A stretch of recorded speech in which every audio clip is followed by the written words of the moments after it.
And money is one thing too. I think we internalize and ingrain our view on money so early. Yeah. And I realized that with my own kids of really trying to teach them to understand money is a tool. It's something that it's only useful when it's moving, and understanding that it's not something to be afraid of. It's not something to hoard. It's not something to be, be mystified by.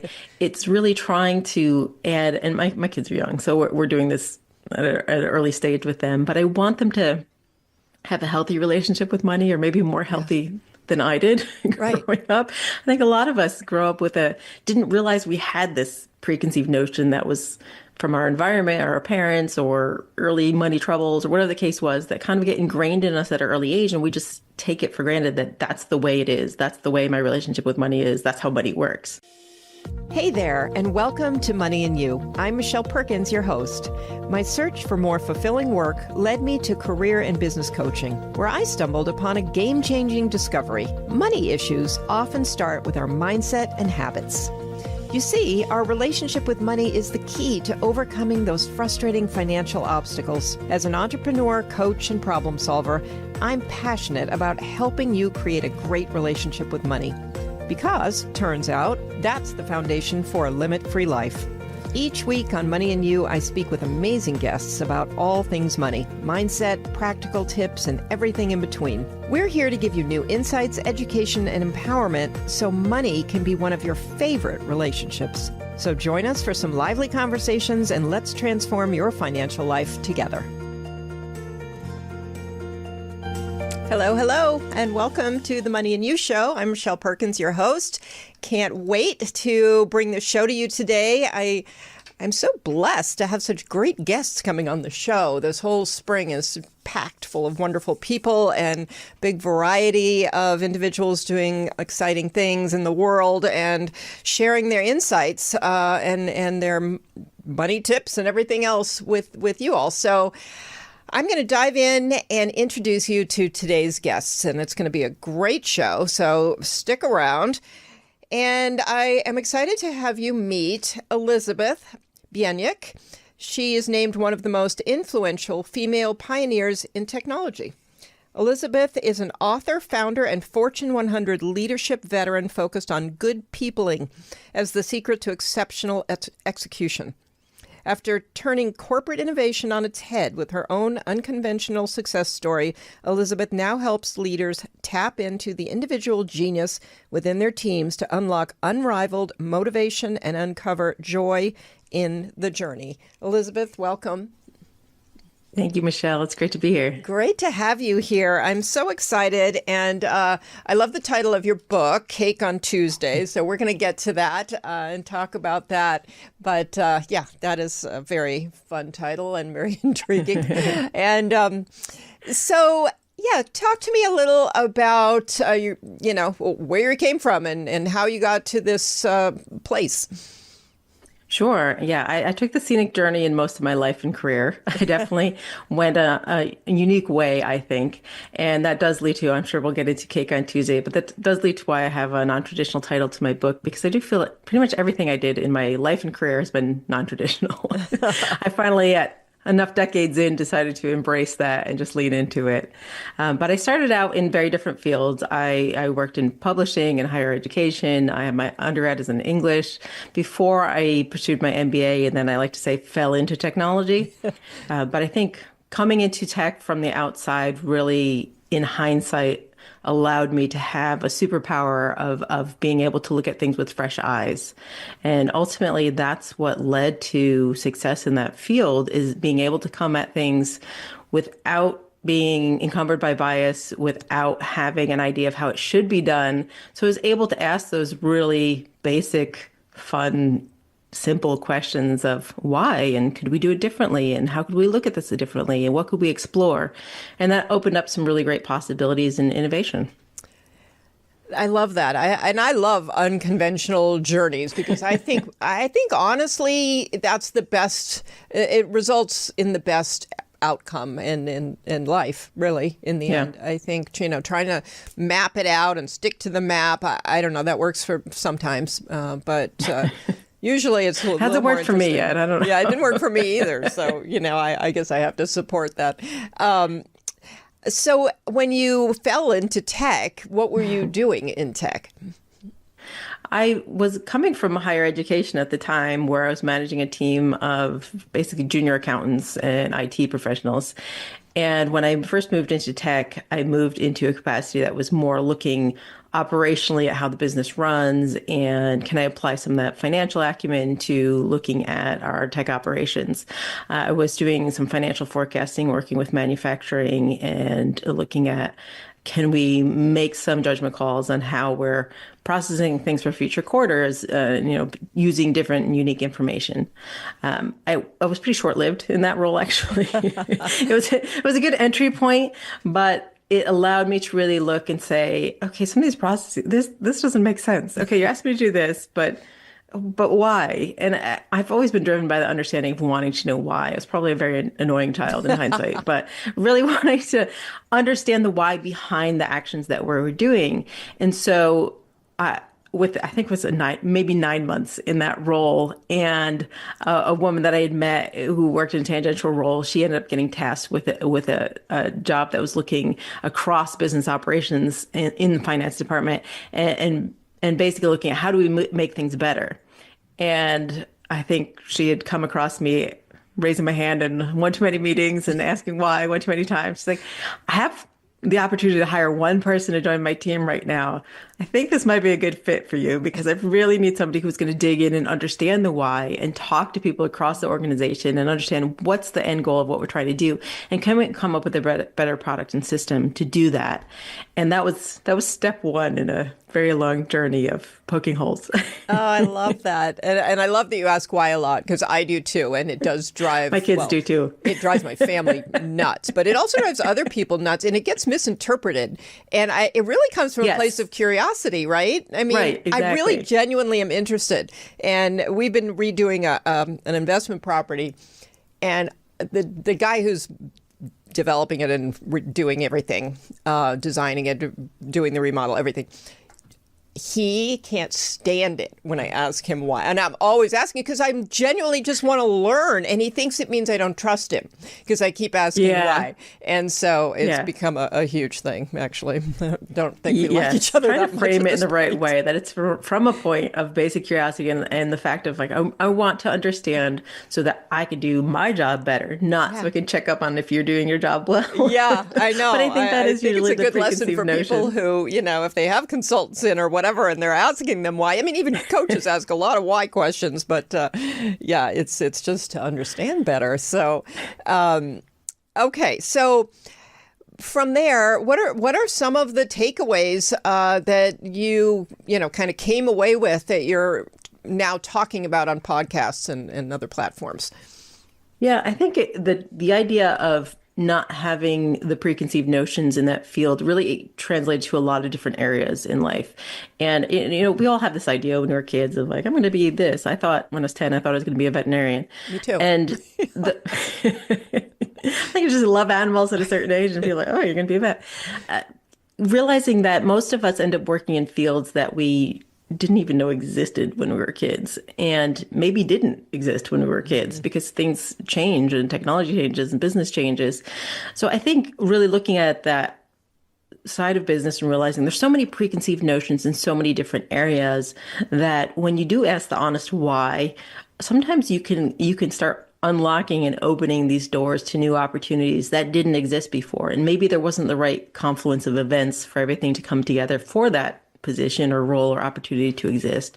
So really leaning into it, that embracing that. I think it took a while into my career to realize that. You always think when you're first starting out and you see people in senior roles who are very visible out front, visionary leaders, you're like, they have it all together. They know what they're doing. They've got this all sorted. And then you realize we're all just trying to figure out our way. And each of us is on a journey. And some people are better at conveying confidence when they may or may not have that confidence. And that's a skill set in and of itself. But you start realizing there's all these preconceived notions that we took for granted, and not all of them are founded on anything real. So I think that element is what has translated into every other jump in my career. Really understanding that there is there is no defined, this is the one and only way. There is room to ask the generally curious why. There is room to explore a new way of doing it. And that's what ultimately led me into the space of innovation, because innovation is really just looking at, can we do what we've been doing in a new or different way, or can we do something new or different that is somehow related to the field that we're in and get a new outcome from this? It's really just embracing the new and unknown. And that gets me excited. I thought that got everybody excited, but I realized later that, oh, okay, some people are terrified by that, but that gets me excited. Yeah, I agree with you. And it is terrifying to a lot of people, but it's so needed. And I almost feel like there's this undercurrent in the world right now where almost everything needs to come apart and be rethought. Yeah. Yeah. Even, we've had all these fires, and it's like you immediately think, wow, we should really rethink how we build homes. We should really rethink so many things right now. And there's always a lot of resistance to trying new things, but it is an opportunity. And as the whole time you were talking, I'm just thinking how relevant everything you were saying is to how people interact with their money.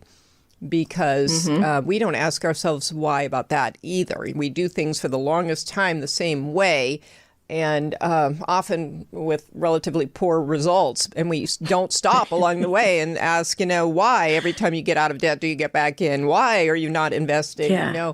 Why haven't you looked for that new job? I mean, we should have somebody like you coming into our homes and asking why we're doing all the things we're doing.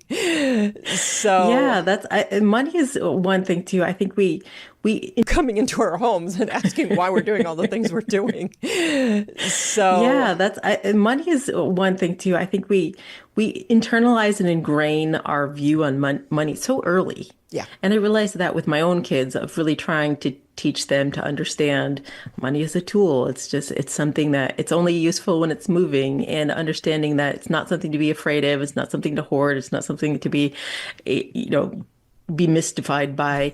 It's really trying to add, and my kids are young, so we're doing this at an early stage with them, but I want them to have a healthy relationship with money, or maybe more healthy than I did growing up. I think a lot of us grow up didn't realize we had this preconceived notion that was from our environment or our parents or early money troubles or whatever the case was, that kind of get ingrained in us at an early age. And we just take it for granted that that's the way it is. That's the way my relationship with money is. That's how money works. Mm-hmm. And a lot of times that's founded on something that's completely not true. And it's so hard to unlearn things. So trying at least my kids to start fresh. Well, and it sounds like your kids are pretty young. And I think I recently there was a guest on, Jennifer Fishman, who is an educator trying to bring money into the schools. And so I automatically assume she's, bringing it to the high schools.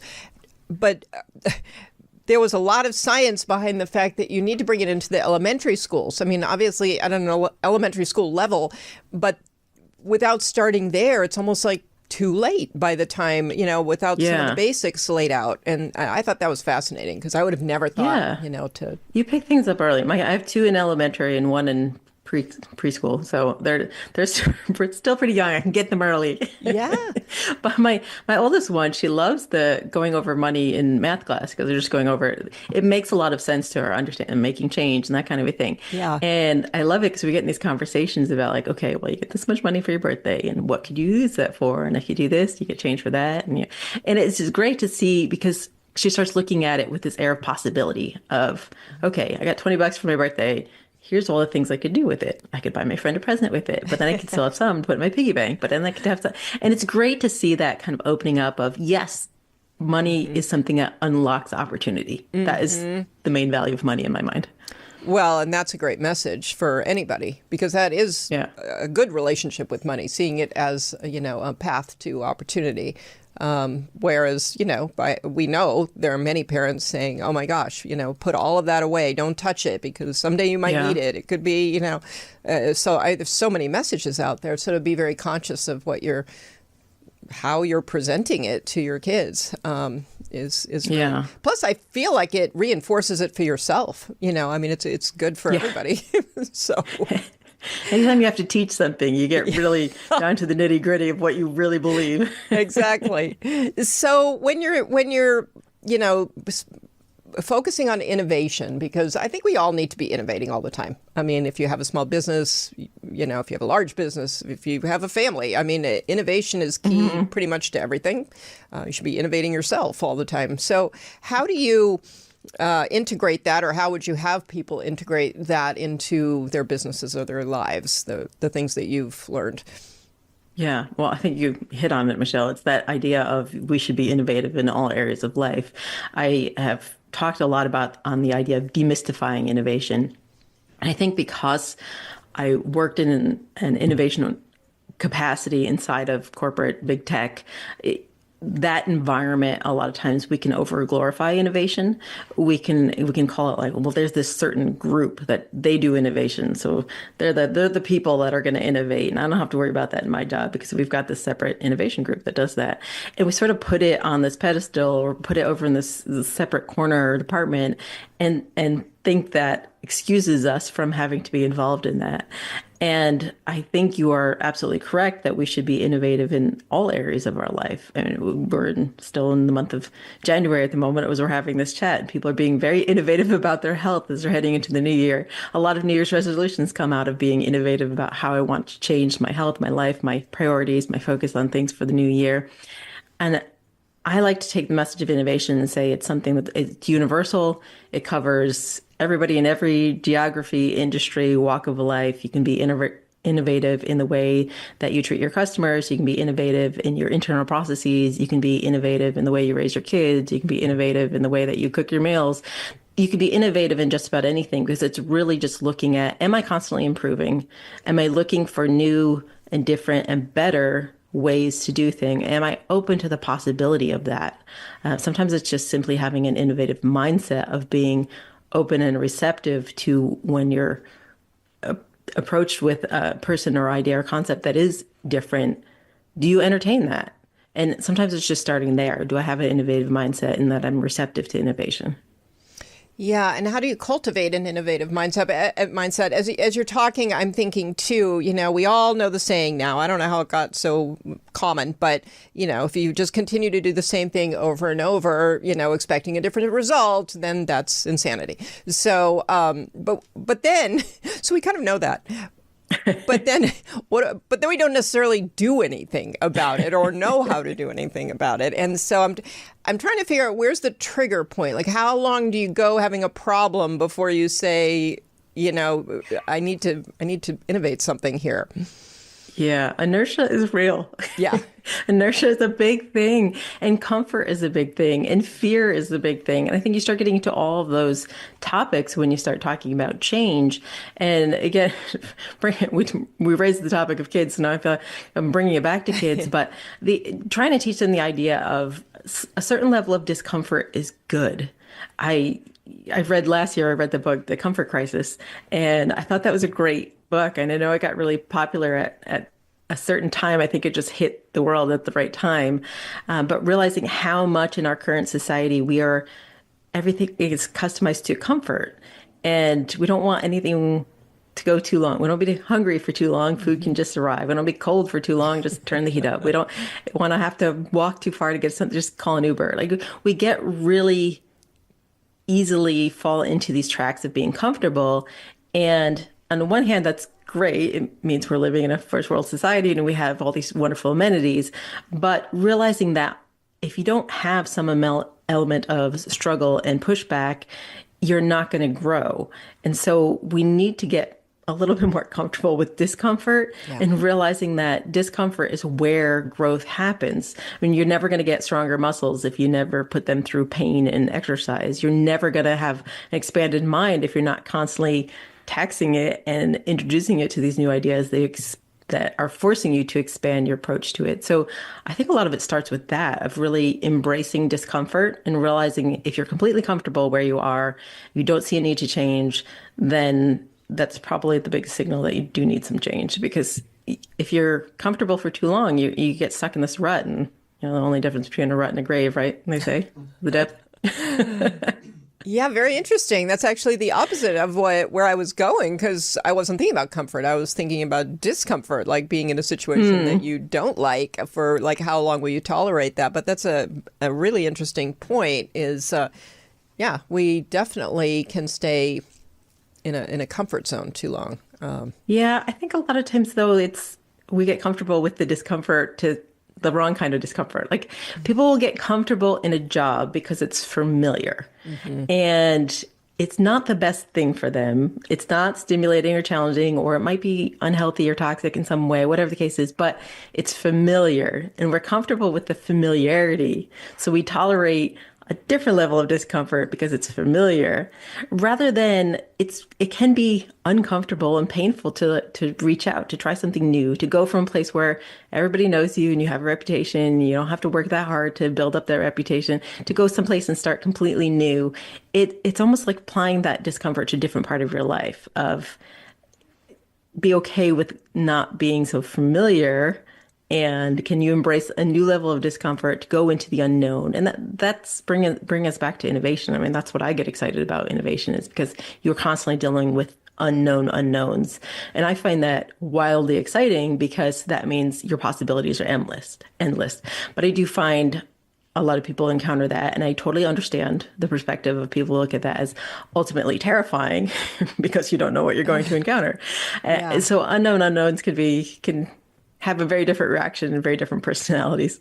Yeah, very interesting. And again, thinking about money, it's a great point that maybe comfort zone is the wrong term because you're not necessarily comfortable, but you are familiar. And I really like that because even with sort of a poor relationship with money, you can get very familiar and comfortable in that. Whatever it is, even in the stress, you can complain all the time about how stressful money is and how broke you always feel or whatever, but it becomes habitual. And even though you don't like it and you don't want it, you kind of know what to do with it, you know who to talk to about it, and you know what to expect. It's going to look the same next month that it did this month. And even though it doesn't feel good, so I think that's a really important point. And when then you feel trapped because you're so familiar with it that I don't know, you do lose sight of the opportunity to break out of that pattern. Yeah. And I think it's just human nature. We tend to look at something of, let's take a job move, for instance, as something, as an example. Like, I don't want to keep going in this current job. It's not going to get me long term where I want to go, but it is familiar. It might be uncomfortable in some ways, but it is familiar. But we tend to look at things as, if I leave this and I go to the next thing, then I'm going to have to start all over at square one. And it's going to be, it took me 5 years to get to this point. If I go to another position, it's going to take me 5 years to even get back to where I was over there.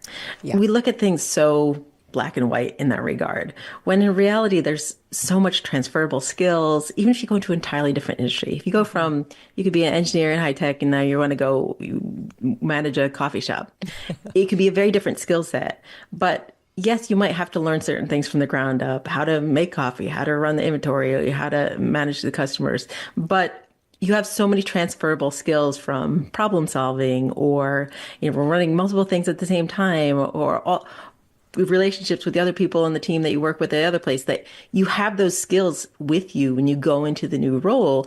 It's not starting at zero, and it's not going to be the same path. But I think that is just human nature. We look at it as like, oh man, I got to start over, got to do everything all over again. Nothing's going to translate. Nobody's going to know me. And we kind of talk ourselves out of it, when in reality, you might take a step back, proverbial back, but you will move forward so much quicker because you have all these skills in your repertoire. Yeah, I love that. And I love the idea, because there is a negativity bias when you think about change. I hear it a lot with people in career transition too. Well, I'll go somewhere new and, I hate where I'm at, but it could be worse at the next place. Right. Or, like you say, I'll have to work my way back up, which oftentimes is not the case, but it's just what we think. Or if they want to change industries altogether, there's this idea I'll have to start at the very bottom and make, a quarter of what I've been making. And, these are not necessarily true. But I mean, sometimes a lot of it goes into those money mindset biases that we have from when we were kids or growing up. We just have these preconceived notions in there. And a lot of times we don't even realize it and don't even identify them.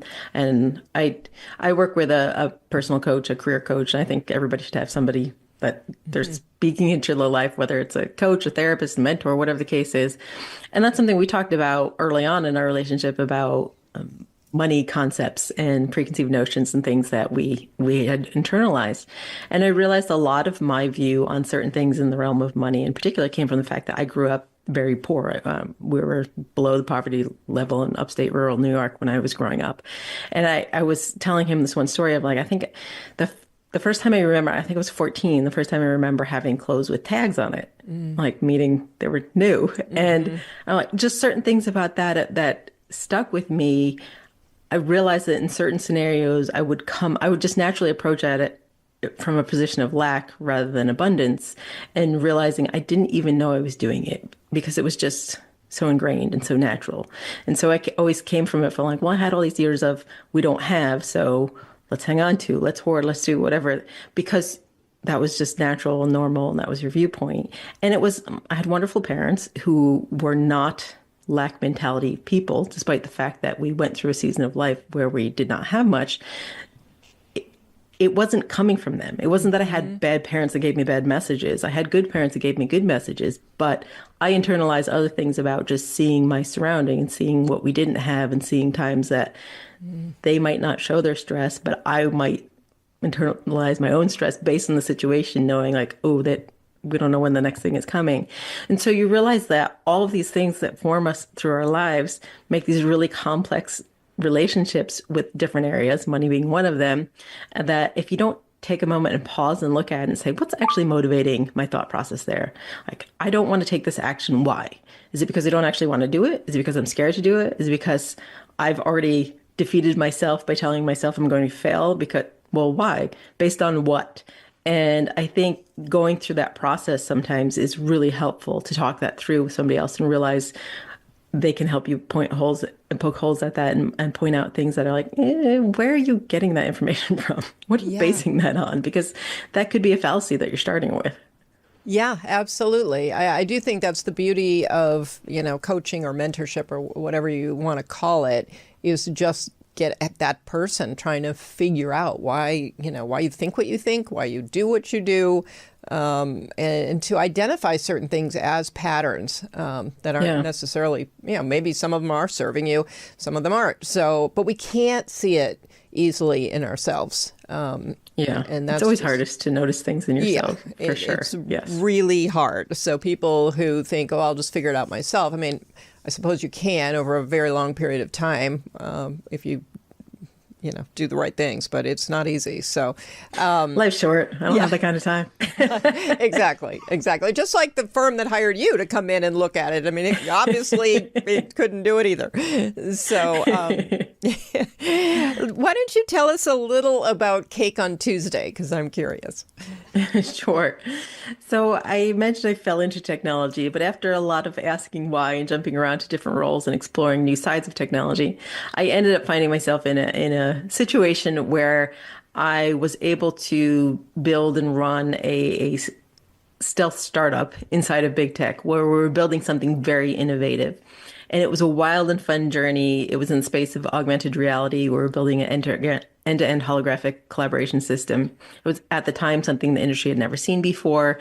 When we embarked on it, we didn't even know if it was technologically feasible. We were really building the impossible. And it was wildly exciting. I ran that for several phases over the span of several years, and it was just a go, go, go for so long.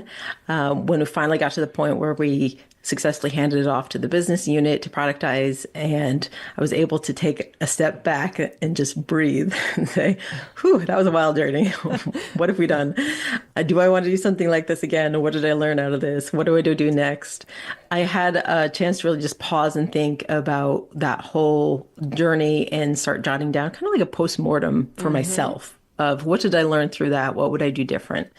And as I was writing, it just started being more and more and more, and realizing this is more than just a couple notes for myself for my next step. This would probably be really helpful for somebody else trying to do any sort of crazy entrepreneurial or entrepreneurial venture.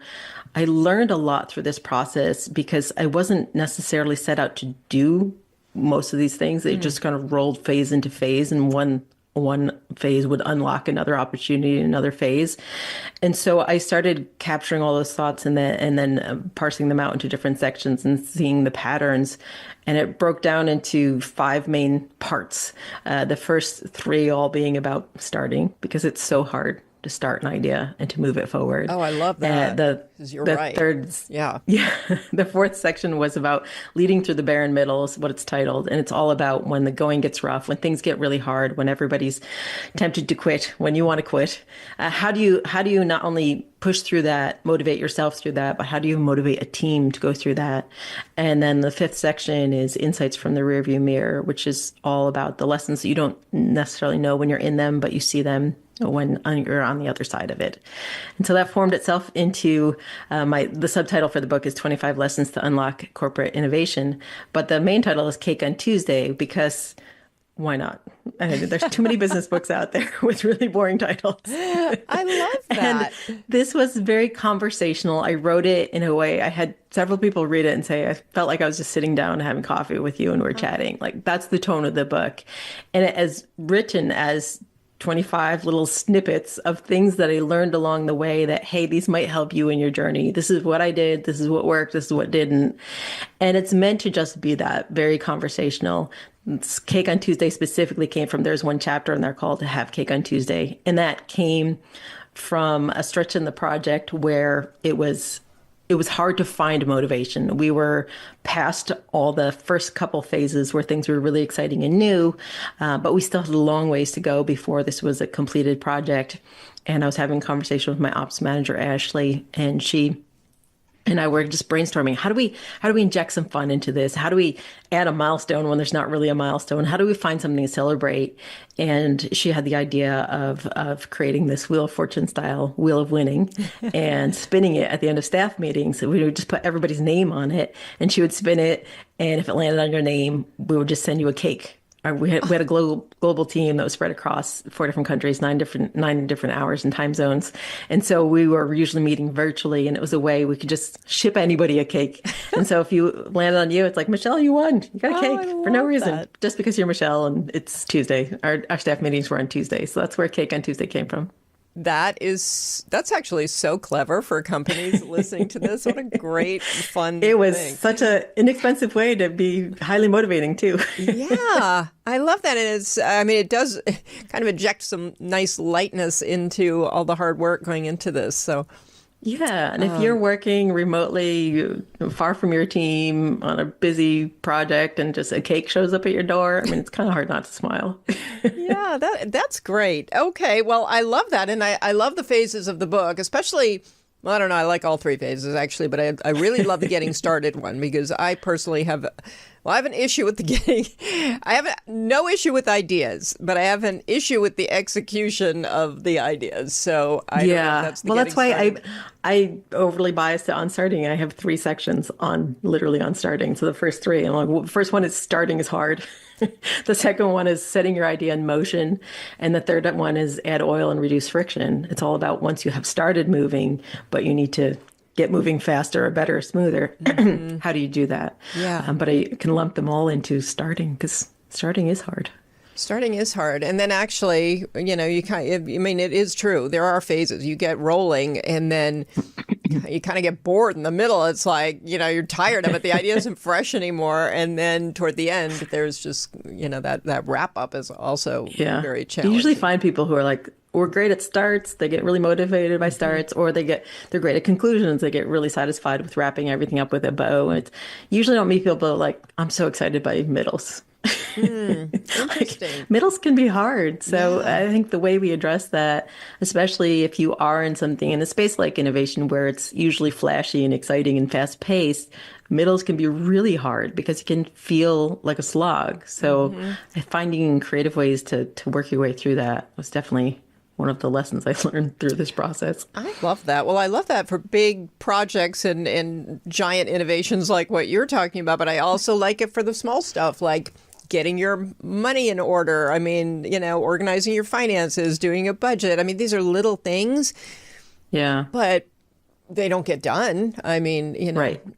It's it does take some time, take some effort, so I think that has application all over the place. That sounds really good. So, yeah. Finding a motivation hack. I mean, that's really what you're trying to do. To find a motivation hack for your team, find a motivation hack for yourself. I mean, Right. what you're just mentioning, yeah, a lot of those things are not sexy or exciting, but they need to get done. And how do you celebrate that? How do you congratulate yourself on doing that? How do you Right. motivate yourself to do it? And sometimes it is just a little thing of like, I'm going to get this thing done and I'm going to go for a walk or I'm going to go get a latte or whatever the case is. Like, it doesn't have to be big, but we're all creatures that get motivated by milestones and completion and having something to drive forward. And sometimes it's just silly competition too. I mean, there's times where, my husband and I are like, who can clean the kitchen faster? Like, "Hey, this is your half, my half." I mean, you just gamify We don't get to everything play that because game in my house. That would be fun, though. Yeah. you just try to make things more fun and interesting. And I talk about that in Cake on Tuesday because it's the same thing of having a virtual team. That part of the time we went through this was during the global pandemic. And that was hard to have a virtual team that couldn't get together for, I think we went like a couple of years. Before Right. that, we were get together at least once a quarter. And that would be something that kind of get you through, the next couple months. But when you can't do that for a long period of time, it's hard to have that camaraderie and that feeling of togetherness, and just realizing how much silly games and things were important. We would have these little Olympic games and things like that, and we had one I in particular I talk about in the book because it really stood out in my mind. Is we had this one little contest where we were all on a video call and we had to see who could construct and fly a paper airplane the farthest. And you were on the honor system to measure your own distance, all that. But our winner was our product manager in Ireland because her home office was on the second floor and she chucked it out the window because nobody said you couldn't. I love that. Like, perfect. Way to be innovative. Way to think of a different way of doing it. Yeah, and I can feel the kind of joy and trying to make these projects fun, which I do think people see a project and they're really inspired by the idea for it. Yeah. But it gets very heavy as people Yes. work on it, and there's stress, there's timelines. You don't see a lot of this kind of like fun in it. Yes, but you realize how important it is. And I like to always talk about, you look at the really stressful industries like firefighters or paramedics or those types of things where it's a life and death situation. Usually people that work in those fields have some of the best senses of humor because I think you need to balance gravity and levity. And the more you have one, the more you need the other. I do think fun in corporate gets a bad rap. And we're talking about early experiences that shape us in life. And I just had a flashback to my first corporate job, my very first review. And I went into my boss's office and I had this review and she was explaining, what I'd done well and done poorly. And one of the criticisms I got was, well, you kind of smile a lot and you laugh a lot. And that could be perceived that you're just goofing off and having too much fun and not really working hard. Wow. And I remember that just floored me. And I remember sitting there and looking across the table at her and saying, what is the action you want me to take do you want me to look more upset and depressed? Like, what are you telling me to do here? And I think that just really shaped a lot of my viewpoint of I'm somebody that I love to laugh. I love to goof around. I work hard, but I also play hard. And I think that's so important because I work harder when I'm playing harder. And I've taken that into other work environments. And I think realizing that review just stuck in my head for so long and realizing that there is this sort of bad rap of, oh, you can't goof off at work, you can't have fun at work because that means you're not serious about it. You're not like, really? Who wants to go to a morose, boring environment where they can't laugh or they're going to get dinged as a bad thing if they look like they're having too much fun? So what can I do to completely blow up that stereotype and turn it on its head? Well, I love that. I know it's crazy the comments that performance reviewers offer up. A few friends who are recruiters and some of the things they've told me in those conversations too. They should write books. Yeah, for sure. But I love that. And I do agree. And I agree that, I usually try to make the case that money should be fun because it's just, it's like any relationship. If you treat it like it's awful and it's boring and it's just an icky thing, you're not going to participate, obviously. And if you can try to make it fun in whatever way that is, maybe you're doing it out by the pool and putting your budget together somewhere better than, your kitchen table. I don't know what it is, but for everybody it's different. But I feel like it's so important to tie these things together, whether it's, work and fun nobody wants this image of all of these things just being drudgery. And yeah, absolutely. I think changing to the perception of money as a thing to money as a key. Mm-hmm. I think the most useful thing my grandmother ever told me when I was a kid is that money has no value until you use it. And I thought that was really important. And again, another thing that stuck with me because it did challenge a little bit of my perception. I always thought money is like a thing. You have it or you don't have it. Right. You need more of it. Mm-hmm. But it's not any value to you if it's just sitting there in a pile. Right. It's really a key to unlock opportunity. And so when you look at that of how can I use it to unlock something, well, great. Then it's money and I together trying to do something rather than me against money. I don't have enough. It's a very different mindset. Very different mindset. And the minute you become aware of that, I think it's a game changer. So. Yeah, for me, that was much too late in life. So I'm trying to make that earlier for my kids. Yeah, no, and it's never too late. I mean, you do lose some ground, but you suffer a little, but it's still never too late. But it is great that you're doing that for your kids because it'll get them off to a great start.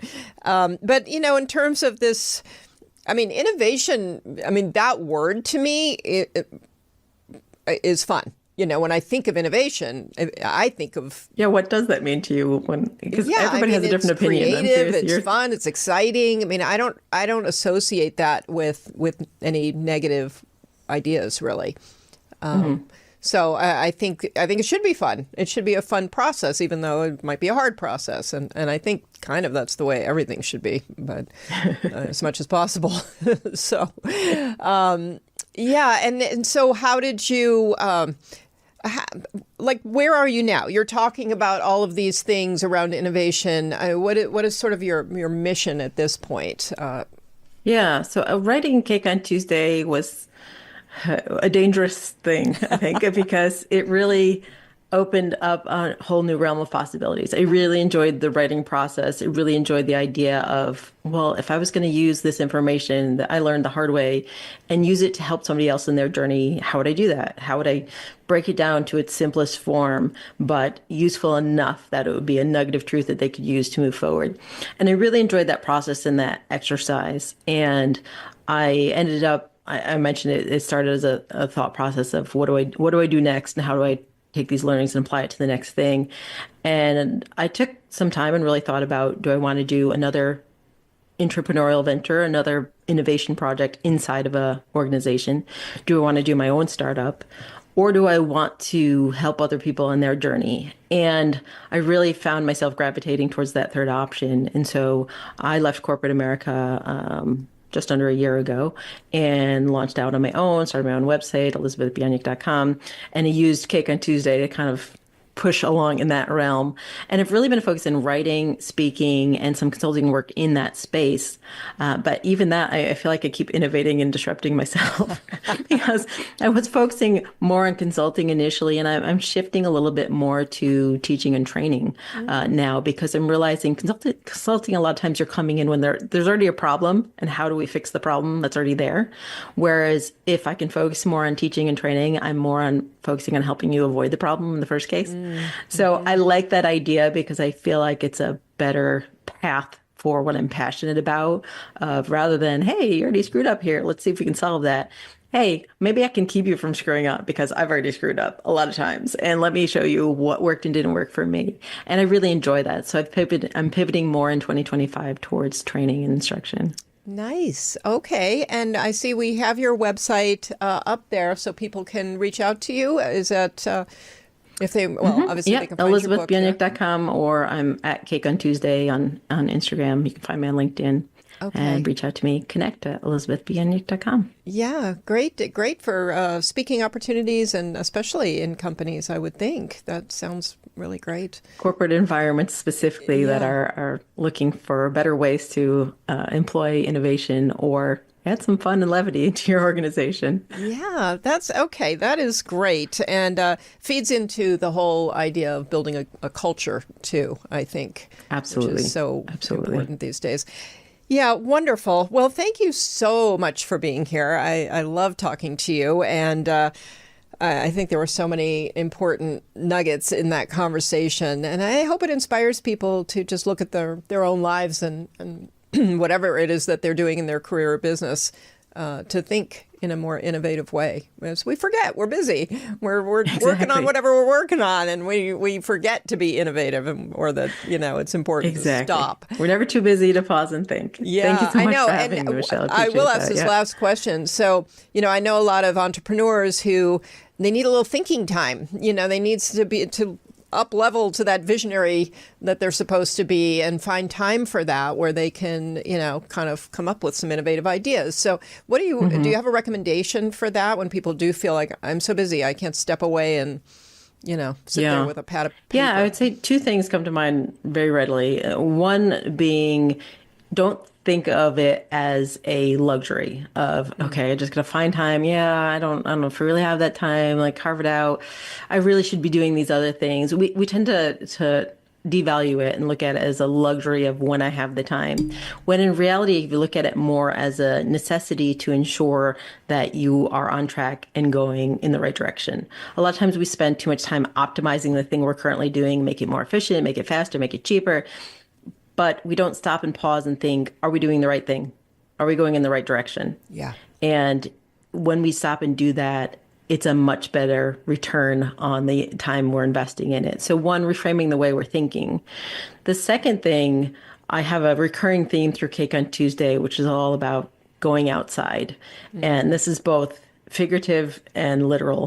There are times, a lot of times, I think we can get stuck in the rut of, well, I'm in my office, I've got all these other things, my phone's ringing, I got people stopping by my desk, or we're in a home office and we've got everything in our home surrounding us. I'm like, okay, I don't want to look over at the laundry and the clutter and everything else over there. Sometimes we need to physically just get outside.